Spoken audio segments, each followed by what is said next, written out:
Bonjour. Aujourd'hui, nous allons aborder la partie 9 des systèmes informatiques, comme d'habitude, présentée par la chaîne Encyclopédie Topic.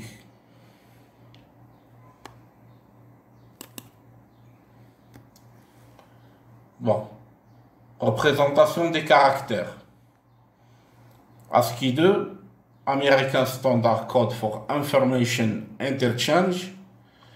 Un ordinateur conserve toutes les données sous forme numérique. Il n'existe par conséquent pas de méthode pour stocker directement les caractères. Pour remédier à cela, on décide que chaque caractère possède son équivalent en code numérique. C'est le code ASCII 2, ou code américain standard pour l'échange d'informations.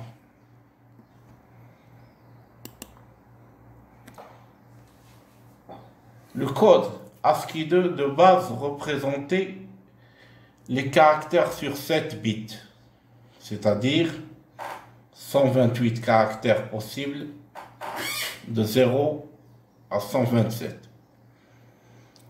Les codes 0 à 31 ne sont pas des caractères. On les appelle caractères non imprimables. Ils permettent de faire des actions telles que retour à la ligne, CS, CR, carriage, retourne, bip, sonore, bell, bell sound. Les codes 65 à 90 représentent les 26 lettres majuscules.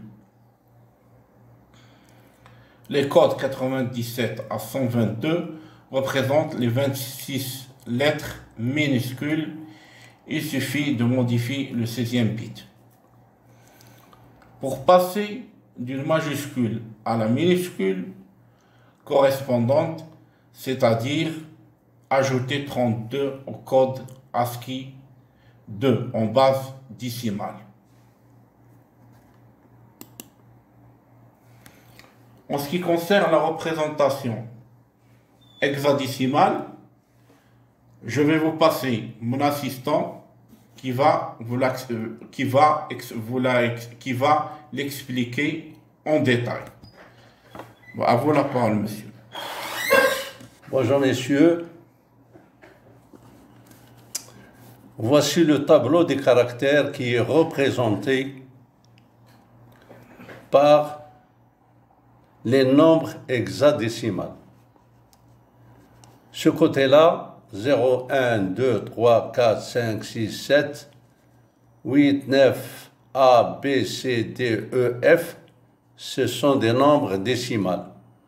Donc c'est un point faible de code ASCII 2. Et ce côté-là, vous avez 0 jusqu'à 7. 0 jusqu'à 7, ça représente les points forts du code ASCII 2. Donc on peut représenter un caractère par un nombre hexadécimal. Par exemple, nul est représenté par 00.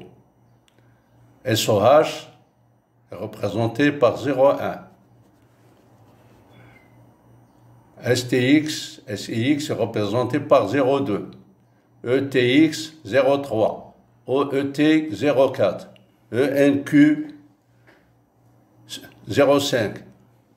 ACK 06, BEL 07, OLE 10, 11 DCI, 12 DC2, 13 DC3, 14 DC4, 5, 15 NAC, 16 SYN c'est synchro, 17 ETE, 20 SP, 21 I, 22 Akbar, c'est plus grand, 23 dièse, 24 $, 25 pourcentage, 26 concaténation, 27 1. Et nous avons, comme on a dit avant, les nombres 30, 0 c'est 30, 1 c'est 31, et ainsi de suite. 32, 33 c'est 3, 34 c'est 4, 35 c'est 5, 36 c'est 6, 37 c'est 7. Et la suite des nombres, c'est de ce côté-là, du côté pas fort. Ça, c'est les majuscules. Les majuscules, 41 c'est A majuscule. 42 c'est B majuscule, et ainsi de suite. 47 c'est G majuscule. 51 c'est Q majuscule, et ainsi de suite. Là, nous avons le point, c'est 60, il est minuscule, l'alphabet minuscule. 61, B62, C63, D64, et ainsi de suite, et ainsi de suite. Alors, le complément des nombres et des caractères et des signes se représente ici. Vous avez 0,8, c'est BS, 0,9, c'est TAB, 0A, c'est A, c'est 10 en hexadécimal, c'est ALF, B, c'est 11 en hexadécimal, 0B, VT est représenté par 0B, C est représenté par FF, CR est représenté par 0D, SOO est représenté par 0E, et C est représenté par 0F, et ainsi de suite. 18, 19, 1A, 1B, Escape c'est 1B, FS c'est 1C, GS c'est 1D, RS c'est 1E, US c'est 1F. Et vous avez les signes. Multiplier c'est 2A, plus c'est 2B, point d'interrogation c'est 2C, moins c'est 2D, et ainsi de suite. Ainsi de suite. Là, c'est le complément. C'est le complément des lettres alphabétiques en majuscule. C'est 48, 49, 4A, 4B, 4C et ainsi de suite. Voilà.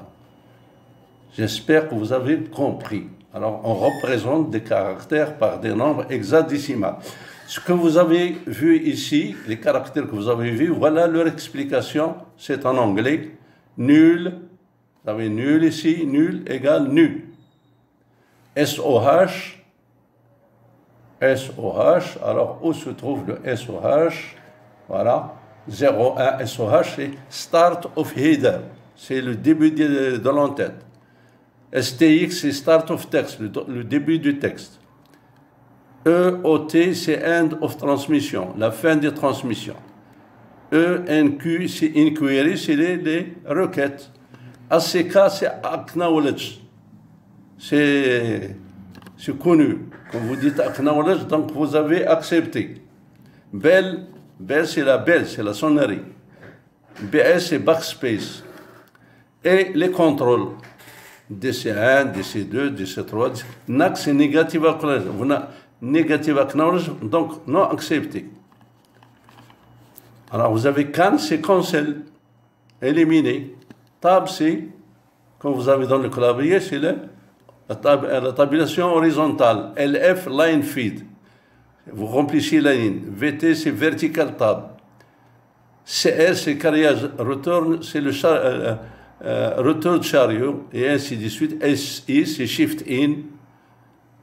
SO, c'est Shift Out. Et ainsi de suite. ESC que vous avez sur le clavier, donc c'est Escape, échapper. US, c'est unité séparatoire, la séparation d'unité. SP, c'est Space.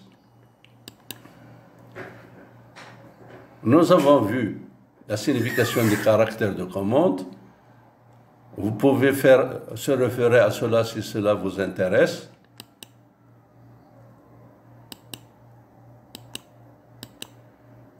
Et nous allons continuer. Donc, je continue. Le code ASCII 2, a été mis au point pour la langue américaine. Il ne contient donc pas de caractères accentués, ni de caractères spécifiques à une autre langue, ni même le symbole monétaire anglais. La livre sterling, pour coder ce type de caractère, il faut recourir à un autre code. Recourir à un autre code. Le code ASCII 2 a donc été étendu à 8 bits, un octet, c'est-à-dire un octet. Pour pouvoir coder plus de caractères, on parle d'ailleurs de code ASCII étendu. Ce code attribue les valeurs 0 à 255, donc codé sur 8 bits, soit un octet, aux lettres majuscules et minuscules, aux chiffres, aux marques de ponctuation et aux autres symboles, caractères accentués dans le cas du code ISO latin.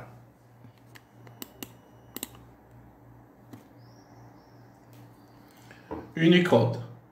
Avec l'avènement d'Internet et la nécessité d'avoir des systèmes d'information reliant les 4 coins du globe, il y a eu besoin d'un système de représentation des caractères, donc de texte universel et adopté partout de manière standard.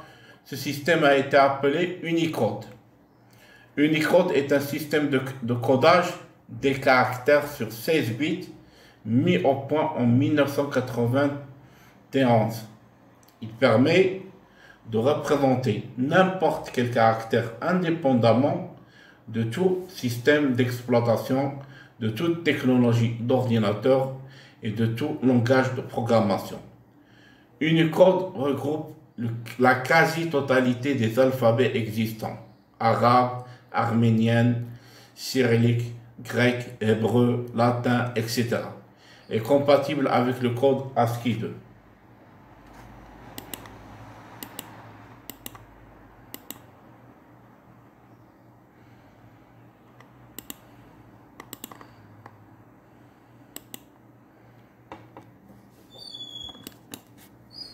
Donc, pour la représentation des données complexes, on va l'aborder par la suite.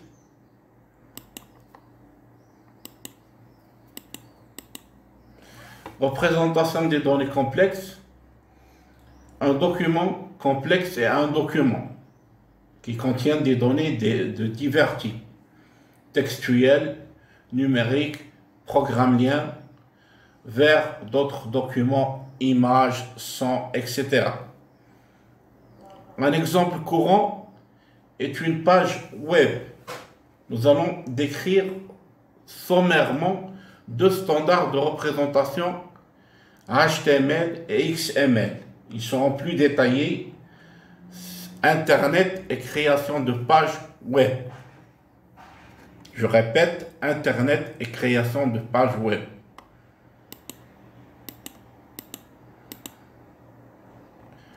Donc, HTML, c'est-à-dire Hypertext Text Markup Language. HTML, Hypertext Markup Language, est le langage utilisé pour construire des documents hypertextes pouvant être visualisés sur le web. Un document HTML peut incorporer du texte, des images, de l'animation, du son, etc. Le langage HTML fonctionne selon le principe suivant. Des commandes HTML, appelées aussi balises, entourent des blocs de texte dans un document pour décrire l'apparence de celui-ci. Lorsqu'un navigateur traite le document en question, il formate le texte suivant la signification des commandes HTML. Il y a donc des commandes qui indiquent qu'il s'agit d'un titre, d'une liste d'éléments ou d'un simple paragraphe, il est également possible d'inclure des objets de nature autre que du texte, tels des images, de l'animation et du son.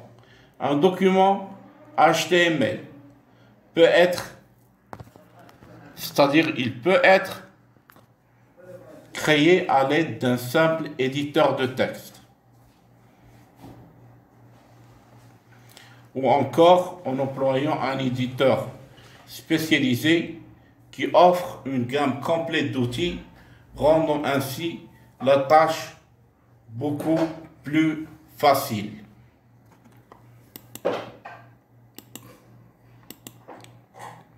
Donc, les règles de base pour l'écriture en langage HTML. Un document HTML standard doit impérativement commencer par HTML, la balise HTML, et finit par la fermeture de balise HTML, c'est-à-dire à la fin de HTML. Les commandes HTML ont une marque de début et une marque de fin.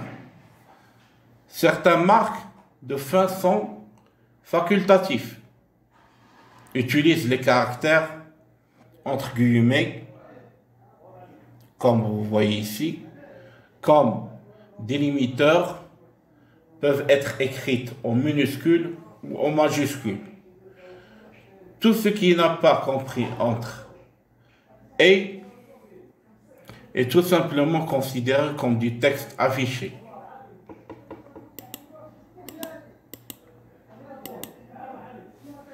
Structure d'un document HTML. Donc HTML, avec les deux balises HTML et la balise de fermeture HTML, commande de début et de fin de document. Head et la fermeture de head, informations non affichées concernant le document, date et auteur par exemple. Nous avons le title et la fin du title, titre du document. Cette information apparaît dans la barre de titre du client Internet. Donc, pour le body et la fin de body, corps du document, toutes les informations affichées par le client web y sont contenues. Donc, exemple d'une structure de document HTML. Vous voyez ici le HTML, la balise HTML avec la fermeture de la balise HTML, la fin, ainsi de suite. On va entrer ici dans les explications pour ce qui concerne le head. Donc le head, et on conclut, on ferme avec la fin de head. Entre le head, on voit qu'on a le title. Exemple de structure de document HTML, c'est le titre. Et on ferme avec le title. Afin de terminer le title, et on ferme le title, entre le head et la fermeture de le head, on entre dans le body. Le body, on ouvre le body et on ferme le body. On écrit entre le body, les données propres au document HTML sont placées ici. C'est-à-dire que les données propres au document HTML sont placées entre le body. Et on finit par fermer le HTML. Titre de la page.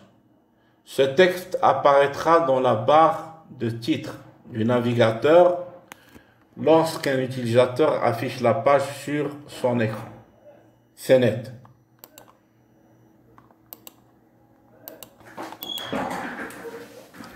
Exemple.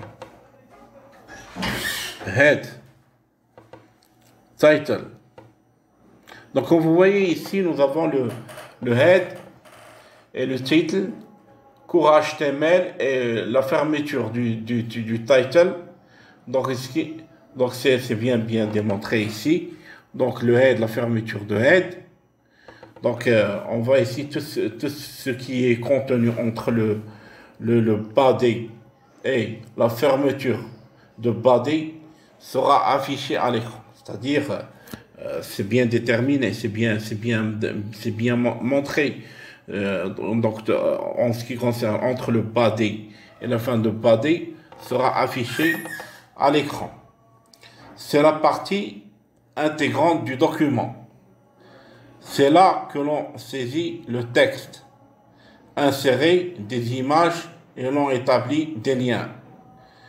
HTML contient des marqueurs pour insérer des boutons.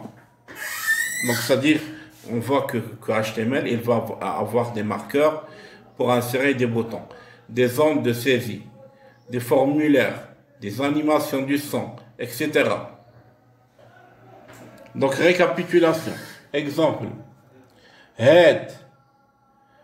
Donc, on ferme avec le head, c'est l'entête. Le titre, on ferme avec le titre. Ici, on a écrit qu'il y a un cours HTML. Tout ce qui est contenu entre le body et la fermeture de body sera affiché à l'écran. C'est la partie intégrante du document. C'est là qu'on en saisit le texte, inséré des images et l'on établit des liens. HTML contient des marqueurs pour insérer des boutons, des zones de saisie, des formulaires, des animations du son, etc. Nous allons voir un exemple concret d'un site écrit en HTML.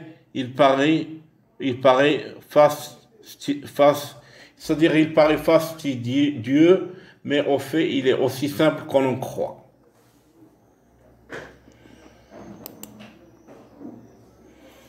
Donc, comme vous voyez ici, j'ai entré dans cette partie.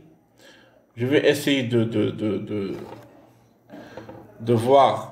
faire un bouton droit et ouvrir avec le Dreamweaver CS6.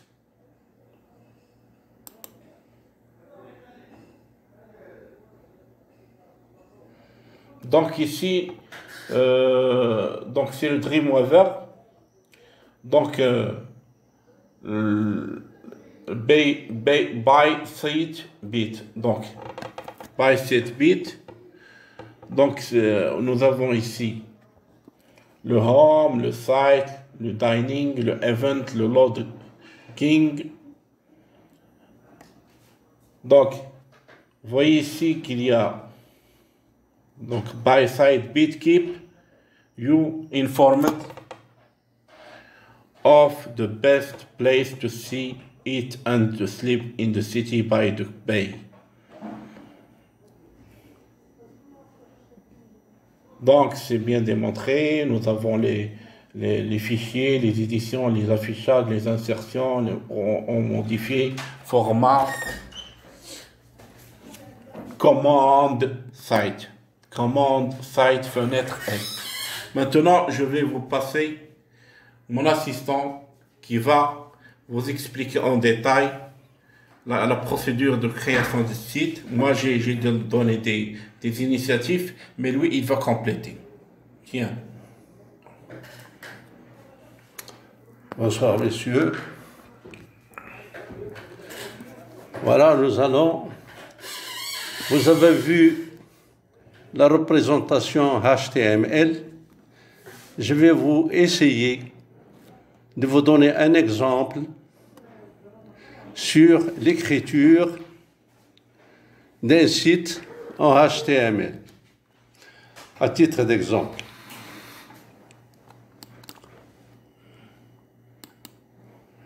Vous avez vu que j'ai fractionné l'objet en deux.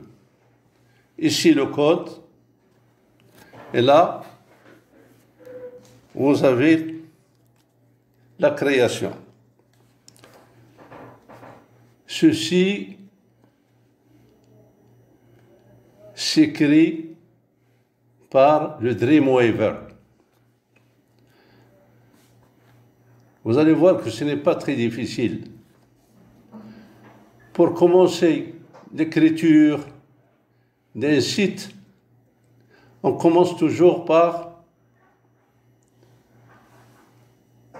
plus petit, point d'exclamation, doctype HTML. Cela veut dire que c'est un document HTML.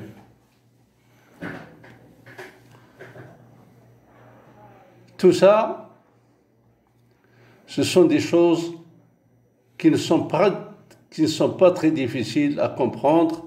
Avec le temps, vous allez le comprendre. Ici, MetaChart7, Chart7, ça veut dire UTF-8, c'est le genre de caractère qu'on utilise. C'est l'alphabet latin. Vous avez vu avant, vous avez vu, comme on a dit avant, vous avez la balise HTML, l'ouverture. On ouvre toujours par le HTML et on finit toujours par le HTML. Voilà. D'accord? C'est la même chose qu'on vous a expliqué. On rentre dans le head. Alors vous avez le head. Dans le head, qu'est-ce qu'on a dans le head? Nous avons le MetaChart7, c'est caractère latin. Le titre, title, balise fermée, le title. Et on écrit, ici, qu'est-ce qu'on écrit? On écrit by side bit sur le nom du site. Cable Care, vous allez le voir, Cable Cars. Là, vous avez le by side bit. By side bit, là, il apparaît ici, dans la création. Link, href, ce sont des liens. Ce sont des liens, c'est un lien de style. Ce sont des styles qui doivent être compris dans le site. Vous allez le comprendre par la suite. Lorsque vous mettez un écrit entre, plus petit, point d'exclamation, tiré, et vous fermez, tout ce que vous écrivez à l'intérieur n'apparaît pas. C'est uniquement pour l'inscription. Là, vous avez un script. Lorsque vous commencez par un script et vous terminez par un script, il faut vous introduire vos scripts. Et le script, il doit être contenu dans votre site, dans votre dossier du site. D'accord? Et on termine par la fin du head. Ouverture du head, fin du head. Ensuite, nous passons au body. Le body, c'est le corps. Dans le corps, vous allez voir, voilà, dans le corps, ça, H1, fin H1, ce sont des titres. Voilà. Quand j'écris by side bit, il apparaît ici. D'accord? Par la suite, ce sont des H2, ce sont des navigateurs. Là, ce sont des liens. C'est un lien qui va nous emmener où ce lien va nous emmener. Vous avez menu. Voilà votre menu qui apparaît ici. Mais puisqu'il n'y a pas de lien, ici, il va pas, le dossier n'existe pas. D'accord? Ouverture et fermeture des titres. Ainsi de suite.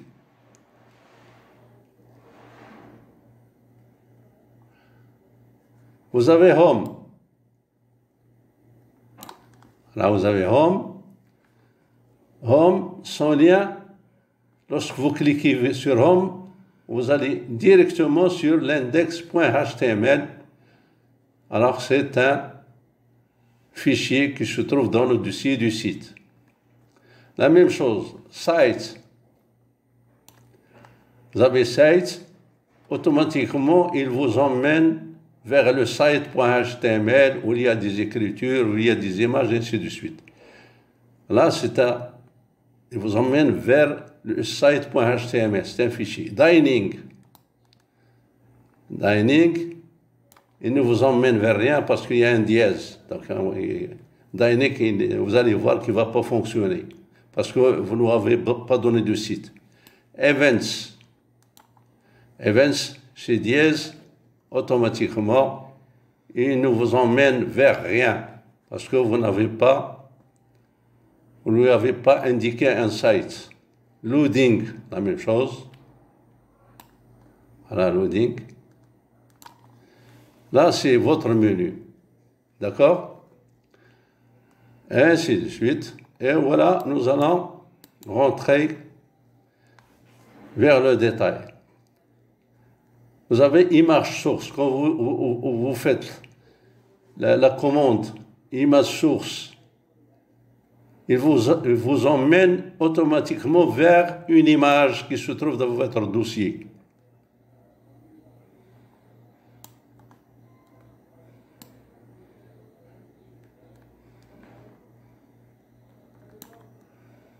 D'accord?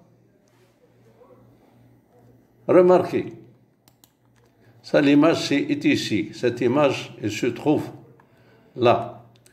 Et vous avez le paragraphe suivant, c'est paragraphe, ouverture paragraphe, fermeture paragraphe, et on écrit by side, be it keeps, you are informed of the best place to see, voilà, eat and sleep in the city, by the bay, fin de paragraphe. Vous avez vu ça, il vous apparaît ici, la fin du paragraphe. Et il faut comprendre aussi qu'il y a des divisions. On commence par division et on finit par division. Vous allez le comprendre vous-même. Main, c'est le principal. Main, il faut commencer par le main et finir par le main. Dans le main, qu'est-ce qu'on a? On a le paragraphe H2. Fin H2. Qu'est-ce qu'on a? Riding cable cars. Voilà, il vous apparaît. Ça, c'est code, et ça, c'est création. D'accord? Et on écrit tout ce qu'on veut. Remarquez ici, vous avez A, référence, http://w.f. Ceci va nous emmener directement vers l'Internet et vers ce site-là. Dans l'écriture, on peut aller directement vers un site en inscrivant son URL. D'accord? La même chose, de cable car, l'écriture. Ça, c'est l'écriture. Ce sont des paragraphes. D'accord? Voilà, ce sont des paragraphes. D'accord? Voilà, c'est les paragraphes. Paragraphe. D'accord, fin de paragraphe. Maintenant, vous avez cette figure-là, la voici. En cliquant sur cette figure, vous avez cette figure-là. D'accord? Voilà, ça c'est l'image cable car JPG. C'est celle-là. C'est cette figure-là. D'accord? Donc le code, ça vous donne ça. La même chose.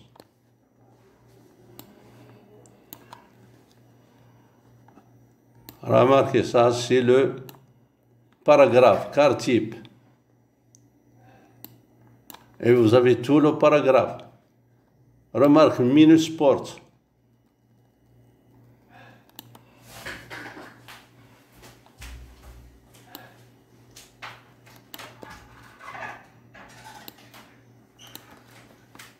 Et ainsi de suite.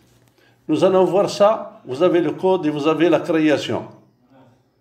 Automatiquement, on peut voir l'aperçu directement en appuyant sur aperçu par Chrome. Et voilà votre site qui est prêt. Donc vous avez Home, vous avez Citing, c'est ce que nous avons vu avant, tout ce qui est écrit. Voilà, c'est tout ce qui est écrit. Dine-in, puisqu'il n'y a pas de site, donc il ne répond pas. Event, la même chose, et loading, la même chose. Alors, je vous rappelle, lorsque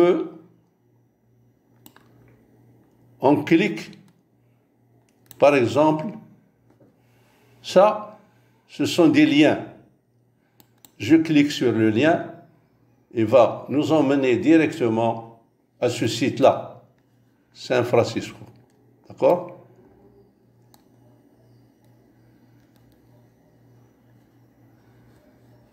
Et dans ce site, il y a les attractions, il y a l'expérience, il y a les loadings, il y a les stories, ainsi de suite. D'accord?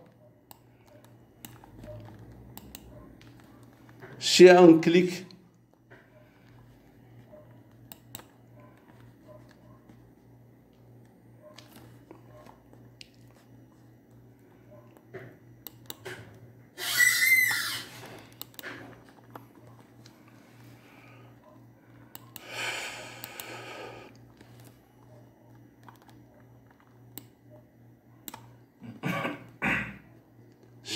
ici, alors nous avons le site Fisherman Wharf is open for business. Voilà.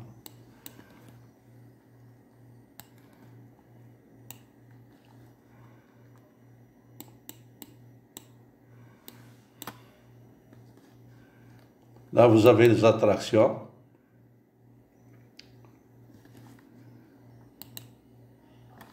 Là, vous avez les musées.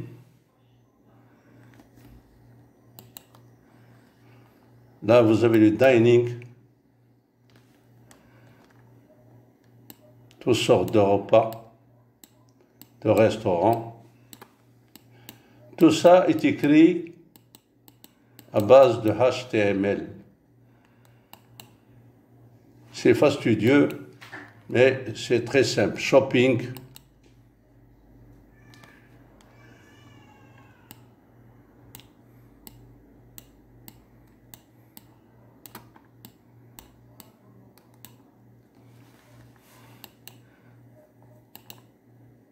Vous pouvez passer d'une page à une autre.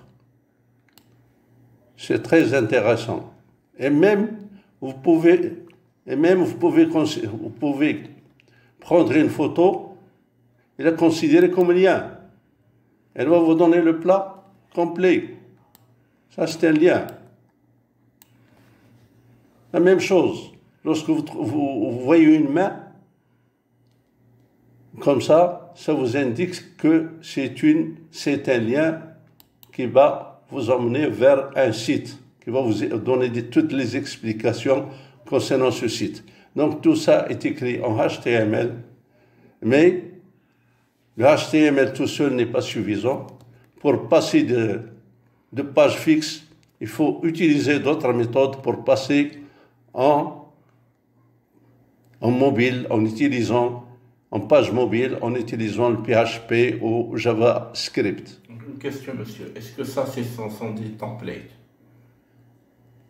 Là, vous pouvez utiliser ce site comme template, si vous voulez. Vous pouvez utiliser ce site comme template, mais à condition que ce site est free.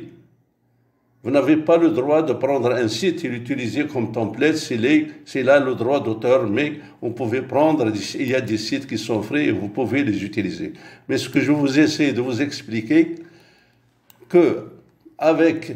en écrivant HTML, ce n'est pas aussi compliqué que ça. En suivant des cours et en pratiquant convenablement, vous pouvez créer des sites, vous pouvez les utiliser pour vos besoins et ainsi de suite. C'est très intéressant.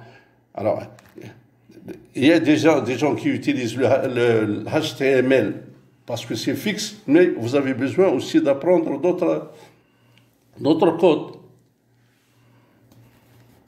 comme le XML, comme avec PHP. Ce sont des choses qui sont très intéressantes. Maintenant, j'ai terminé et je vous rends la parole.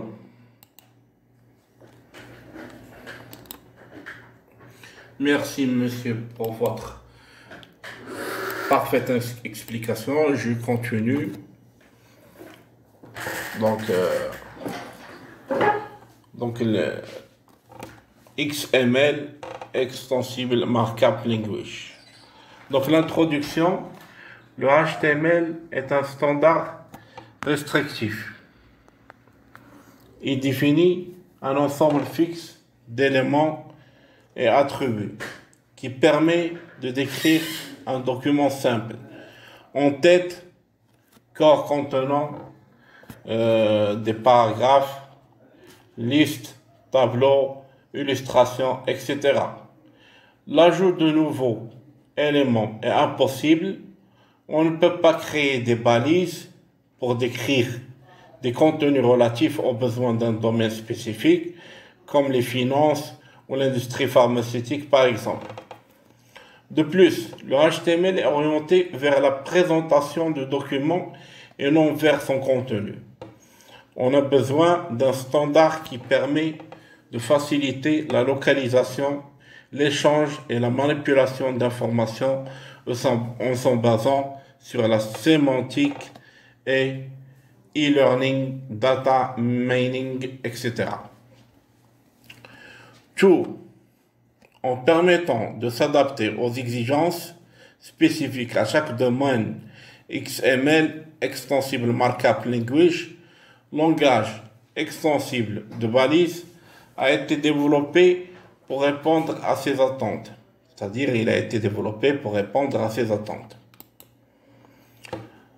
Ce standard a été créé par W3C, World Wide Web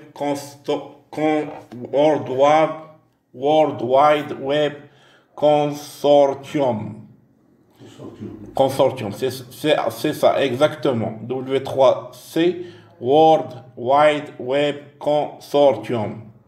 En 1996, ses principales caractéristiques sont: il a un format public, donc non prioritaire d'une entreprise spécifique.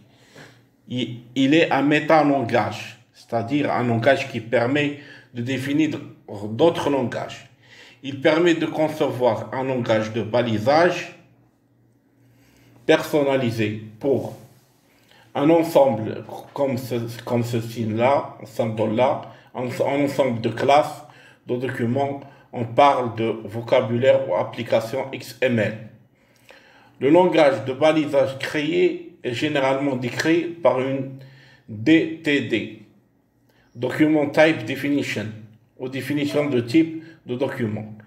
Elle définit les éléments qui composeront le vocabulaire, les attributs de tous les éléments, ainsi que les entités.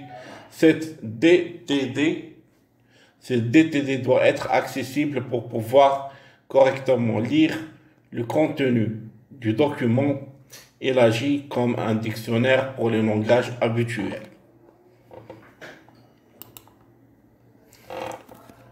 Les technologies liées à XML.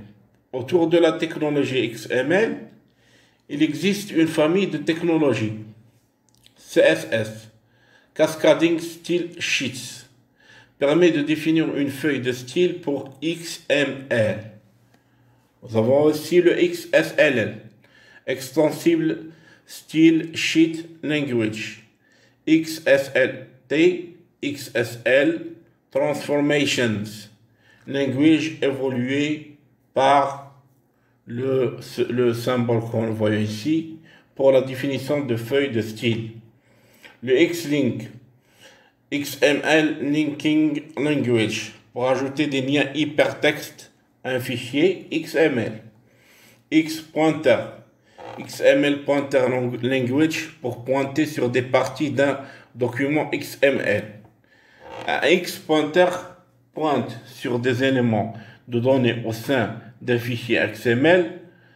DOM, Document Object Model, pour manipuler des fichiers XML et HTML. À partir de quoi? À partir d'un langage de programmation Xforms, XML Forms, pour les formulaires. Donc, quelques applications XML. XML est un métalangage permettant l'élaboration de balisages spécialisé en fonction du contenu qu'on souhaite publier. On définit ses propres balises. Application existence, MathML, Mathematical Markup Language Notation mathématique sur le web, CML, Chemical Markup Language pour la publication Internet des formules chimiques, de molécules, des équations, utiliser une visionneuse Java nommée Jambo pour visualiser les molécules. PGML, Precision Graphics Markup Language, décrit les structures de données graphiques complexes avec les primitives du langage PostScript. Il permet la conservation de documents au format PS et PDF en XML. RDF, Ressources Description Framework, les applications traitant les données RDF peuvent récupérer les informations auteur, URL, titre, description et aussi créer des balises de données permettant la recherche d'informations. Donc le WML, Wireless Markup Language, le langage de balisage pour l'Internet mobile.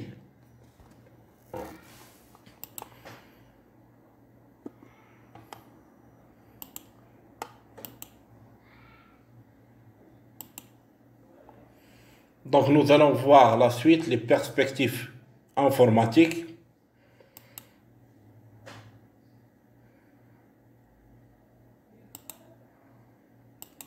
On passe les perspectives informatiques, revue des principales applications de l'informatique. Bureautique, ce terme regroupe l'ensemble des techniques et des outils qui permettent d'automatiser les tâches de travail au bureau. Les outils de la bureautique sont habituellement rangés dans diverses catégories. Traitement de texte, tableur ou feuilles de calcul électronique, système de gestion de bases de données, comptabilité, reconnaissance de caractères ou OCR, Optical Character Recognitions, qui permet de reconstituer un fichier texte à partir de sa copie numérisée par un scanner. La reconnaissance vocale qui permet de créer un texte directement à partir de la voix, présentation assistée par ordinateur PRAO. Donc, exemple de logiciel bureautique, traitement de texte, Microsoft Word, OpenOffice Org, Writer, Tableau, Microsoft Excel, OpenOffice Org, Cal, système de gestion de base de données bureautique, MySQL, Microsoft Access, OCR, Omni, Page, etc. Souvent, ces produits sont regroupés ensuite bureautiques fournis par un seul éditeur de logiciels. C'est le cas, par exemple, de Microsoft Office et de la suite bureautique libre OpenOffice Org.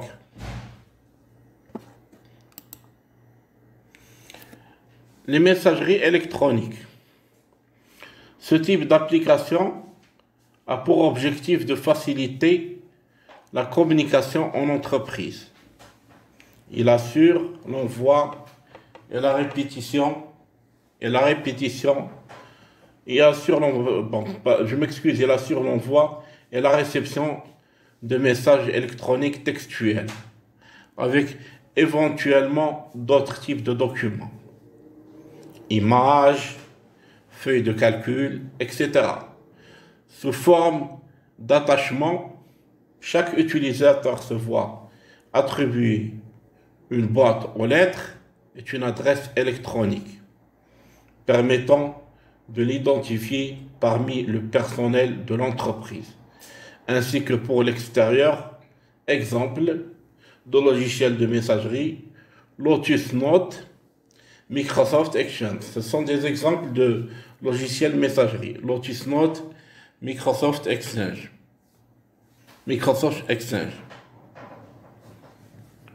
Donc, C'est ça ce qui concerne le message électronique.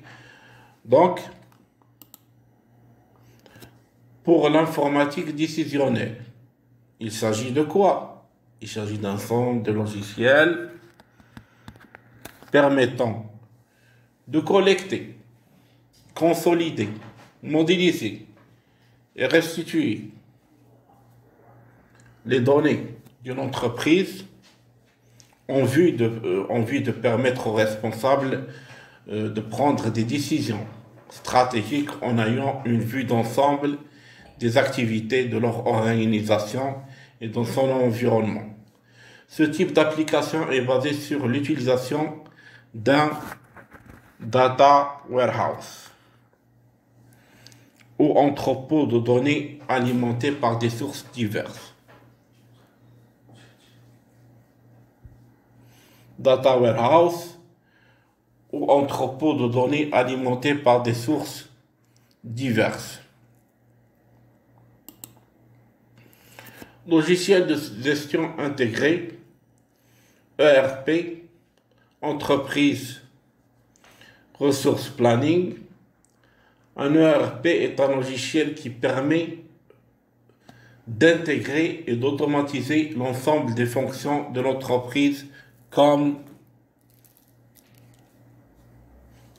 la gestion des ressources humaines, la gestion comptable et financière, l'aide à la décision, la vente, la distribution, l'approvisionnement, etc.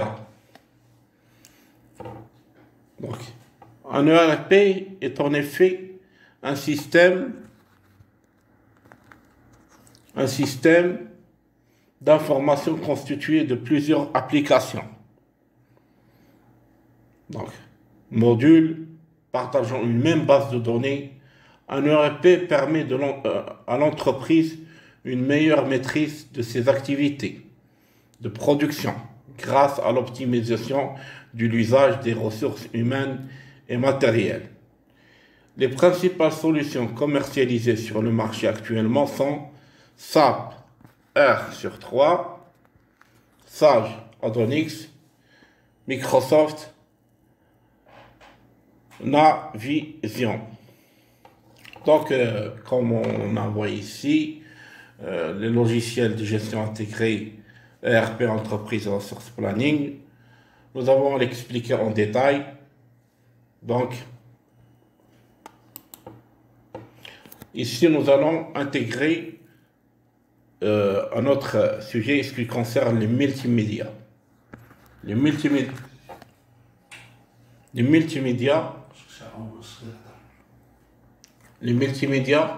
consistent à intégrer dans une même application informatique deux ou plusieurs types d'informations. Le texte, les images fixes ou animées, la vidéo, le son, avec les grandes évolutions qu'ont connues le matériel et le logiciel. Ce domaine devient accessible au plus grand public. Le multimédia trouve son application dans des domaines comme la visioconférence, l'enseignement assisté par ordinateur, la conception assistée par ordinateur, les jeux vidéo, etc. Ça, c'est ce qui concerne le multimédia. Perspective d'avenir. Multimédia interactif. Le multimédia interactif, qu'est-ce qu'il nous offre? Il nous offre des possibilités quasiment illimitées de révolutionner notre conception de la vie numérique. Par exemple, dans le domaine de la formation, les étudiants auront la possibilité de suivre des cours multimédia à leur rythme individuel. Ceci sera possible grâce aux recherches entreprises dans le e-learning et l'intelligence artificielle. L'interface sociale, aujourd'hui le clavier et la souris sont les moyens de communication en machine les plus utilisés. Bientôt, on verra se généraliser des interfaces dites sociales basées sur quoi? Sur l'usage de la voix, reconnaissance vocale, l'écriture, reconnaissance de caractère. Actuellement, une telle communication existe, mais elle se base sur un jeu limité de phrases et de mots. À terme, avec le développement de la recherche sur le traitement du langage naturel, on devrait pouvoir communiquer avec un ordinateur en langage habituel sans restriction. On pourra même avoir un dialogue en langage naturel avec l'ordinateur qui sera alors une véritable machine qui parle.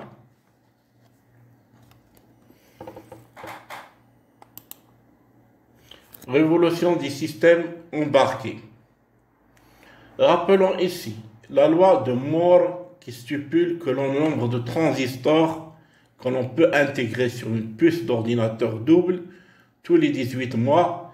Cette loi énoncée aux années 1960 continue d'être vraie.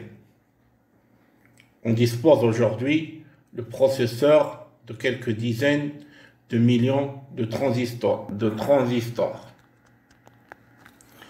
Bientôt, dans quelques années, on aura des processeurs ayant une centaine de millions de transistors.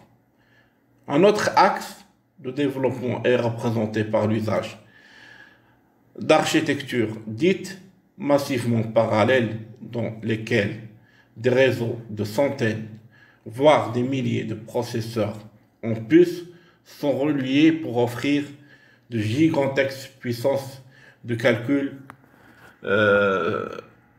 capables de rendre facilement abordables les problèmes considérés aujourd'hui très complexes.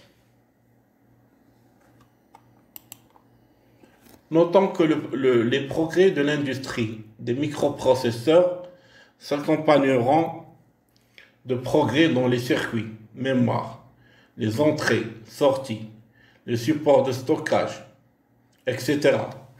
Ces progrès combinés aux interfaces sociales et aux télécommunications permettant de généraliser les systèmes embarqués.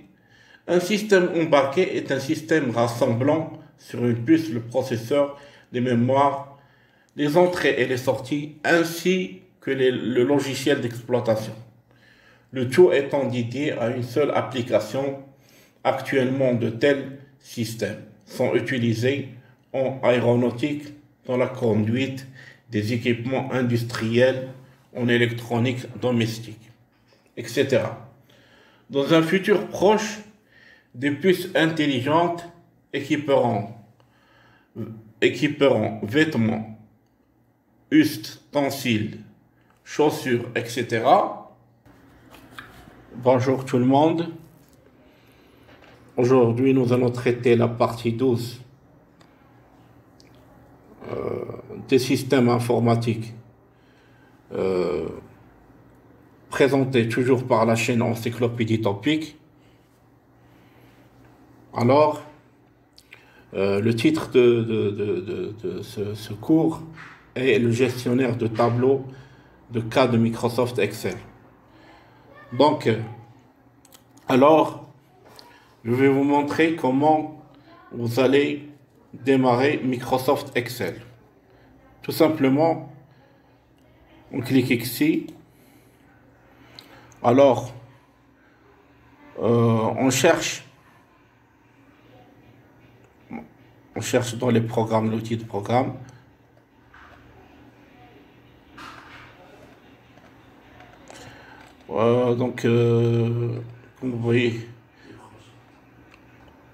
Comme vous voyez ici, nous avons Microsoft Office 2013. On ouvre et on clique sur Excel 2013. Ça, c'est ce qui concerne le Excel 2013. On attend quelques temps pour que Excel s'ouvre. Vous voyez, ça, c'est... On ferme toujours ça. Ça, c'est pour... On va ouvrir un classeur nouvel, un nouveau classeur. On va cliquer sur un nouveau classeur. Donc, une simple Récapitulation. Comme vous savez, le tableau Microsoft Excel, c'est un tableur Microsoft Excel. Il est caractérisé par quoi? Ces feuilles de calcul. Ces feuilles de calcul, plusieurs colonnes et plusieurs lignes. Ces fonctions, plus de 400 fonctions arithmétiques et statistiques, probabilités, etc. Donc les fonctions, voilà les fonctions, je trouve ici plusieurs cas de fonctions. Donc, ainsi de suite. Ces formules de calcul, on peut les combiner plusieurs fonctions pour réaliser des calculs complexes. Ces types de graphiques, ils possèdent plusieurs types graphiques, nous allons voir ainsi de suite. Donc, pour la présentation de l'écran Excel, donc, nous avons une barre de titre. La barre de titre, c'est celle-là. Donc, ici, dans la barre de titre, elle contient les documents et les boutons. Par exemple, nous avons ici le bouton fermer, le bouton inférieur agrandir et le bouton réduire. C'est ça. Et nous avons ici un point d'interrogation, c'est pour l'aide de Microsoft Excel, où vous pouvez taper sur le clavier F1 pour apprécier tout ce qu'il y a dans l'aide. Donc,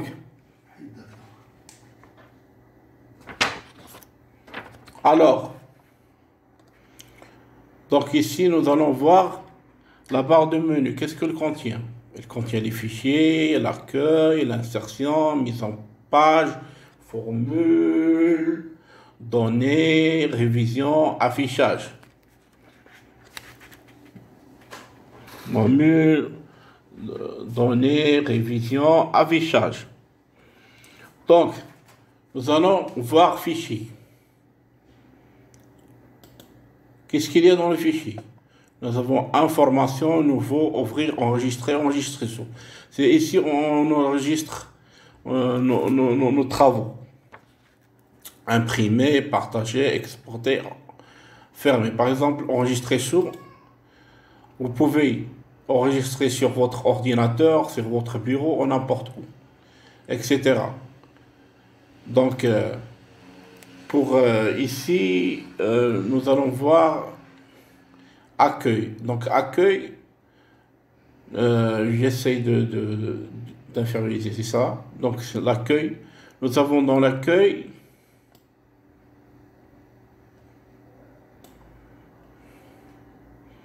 donc, je ferme ça. Alors, ferme ça. On retourne à notre classeur. On voit l'accueil. L'accueil, comme vous voyez, dans l'accueil, nous avons le presse-papier. Coller, couper, etc. Nous avons la police. Tout ce qui concerne la police. Gras, italique, souligné. Les couleurs automatiques, les types de police, les thèmes de police. Bon, nous avons aussi, on peut prendre pour grandir. Nous avons de 8 jusqu'à etc. Pour grandir, c'est ce qu'on appelle la taille de police. On peut modifier la taille, vous pouvez modifier la taille de votre texte. Ici, les alignements, tout ce qui concerne les alignements. Ici, les nombres, les styles, les cellules, les éditions. En ce qui concerne l'insertion, nous avons les tableaux. On peut insérer des tableaux croisés dynamiques, des tableaux croisés dynamiques. Des tableaux. Ensuite, les illustrations, les images nuls, les formes, les smart art, les captures. Ici, c'est pour les applications pour Office. On peut insérer une application dans notre document, utiliser un web pour améliorer notre travail. Comme je l'ai dit auparavant, sont les graphiques. Ce sont les graphiques pour la présentation de vos données. Donc, il y a différents types on peut insérer un histogramme, on peut insérer un graphique en courbe, insérer un graphique boursier en surface en radar. Nous avons des graphiques aussi croisés. Ici, c'est la partie Power View. Insérer un rapport Power View, c'est optimiser vos décisions commerciales et créer des rapports interactifs de qualité. Pour les graphiques Sparkline, les filtres, les liens hypertextes, les textes, voilà. Nous avons zone de texte, en tête, word art, signature, objet. Aussi les symboles. Nous avons les équations. Vous voyez ici. Ajouter des équations mathématiques, vous pouvez les ajouter. Vous pouvez aussi construire votre propre équation à l'aide d'une librairie de symboles. Nous avons ici les symboles, caractères spéciaux. Vous pouvez ajouter des symboles qui figurent par votre clavier. Vous pouvez les choisir entre des options variées, symboles mathématiques, monétaires, copyright, etc. Donc, c'est ça. Donc, pour la mise en page, nous avons les thèmes, la mise en page, mise à l'échelle, l'option de feuille de calcul, organiser. On peut organiser une page, avancer, reculer, voler, aligner, couper, rotation. Pour les formules, nous avons somme automatique, récente, c'est-à-dire bibliothèque de fonctions, tout ce qui concerne les sommes, les récentes, les financiers, les logiques, les textes, les dateurs, et aussi les noms définis. Les gestionnaires noms, définir un nom, depuis une sélection, etc. Les vérifications des formules, repérer les antécédents, repérer les dépendants, supprimer les flèches, les fenêtres espions et options de calcul. Donc, pour données, nous avons données externes, actualiser tout, connexion, trier, filtrer. Vous voyez ici bien. Outils de données, remplissage instantané, supprimer les doublons, validation des données, le plan groupé, dissocié, sous-total. Révision. Donc, pour les révisions, vous voyez ici, nous avons les orthographes, les recherches, les dictionnaires de synonymes, traduire, nouveaux commentaires, protéger les feuilles, protéger le classeur, partager le classeur, protéger et partager le classeur, permettre les modifications des plages suivies des modifications. Donc, c'est-à-dire vous pouvez effectuer un suivi de modifications apportées à ce document. Cette fonction est particulièrement utile si le document est presque terminé et que vous travaillez avec d'autres personnes sur la révision et le commentaire. C'est dans la modification. Exactement. La partie affichage, nous avons mode d'affichage normal avec saut de page, mise en page personnalisée. Afficher, on peut faire règles, quadrillage, barre de formule en tête. Le zoom. Nous avons 100% zoom sur la sélection. Et ainsi, les fenêtres, nouvelles fenêtres, réorganiser tout, figer le volet, donc, etc. Changer de fenêtre, les macros. Afficher des macros, enregistrer une macro, utiliser des références relatives, etc. Donc ici, comme vous voyez, je peux ajouter des feuilles. Une feuille 2, feuille 3, voilà, etc. Donc, ce que j'ai montré ici, seulement ce qui concerne la plateforme, on peut travailler sur comment voir théoriquement les procédures seulement de différentes barres. Nous avons vu la barre, c'est-à-dire récapitulation, nous avons vu la barre de titre, nous avons vu la barre de menu, et ainsi de suite. Donc, je souhaite que cette théorie, cette petite retouche, c'est-à-dire,